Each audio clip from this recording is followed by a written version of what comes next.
Čaute, tu je Viktor zo Slovak Bike Parks. Nekonzistentný alebo meniaci sa chod brzdovej páky je jeden z najnepríjemnejších pocitov z brzdového prejavu a väčšinou je zapríčinený zavzdušnením. No existujú aj dva okrajové prípady. Poškodený piest s internými tesneniami alebo veľká vôľa v skrutke definujúcej dĺžku chodu, tzv. Reach Adjustment. V tomto videjku si spravíme medicínu na ten druhý prípad. Objavuje sa aj pri magurách s pákami, ktoré majú bezkľúčové krútitko. V praxi sa to môže prejaviť tak, že sa páka stále približuje k riaditkám, niekedy až po grip, najmä po zjazdoch v rozbitom teréne.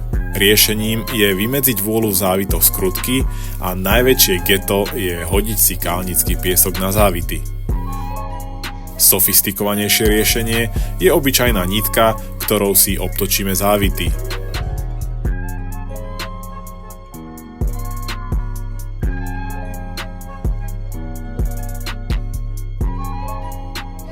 Netreba zabudnúť aj na priemyselné riešenie cez zaisťovača závitov.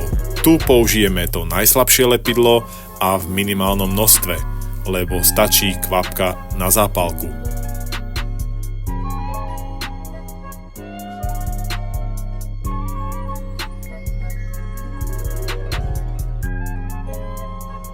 Ak si dal viac, tak s tým žiaľ už nepohneš a rovno si môžeš vybrať novú páku. Nedaj Boh, ak sa tak stane. Ale ak áno, rovno odporúčim ísť do verzie s imbusovým adjustmentom, ktorý týmto problémom netrpí. Ale ak veľmi túžiš po krútitkách, tak tu máme absolútny high-end v pákach od Oak Components. Ten má nielen solidné krokovanie po štvrť otáčkach, ale aj solidnú cenu.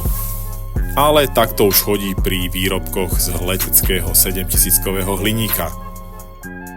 Pripomínam, že pri tomto jemnom mechanickom probléme tvrdosť páky ostáva zachovaná. Ak páka počas prevádzky neostáva tvrdá, inými slovami špongiovatie ako tvoja špageta po 3. kole s Nikolou, môže byť problém s tesneniami v páčke a na to sa pozrieme pri ďalšom videu.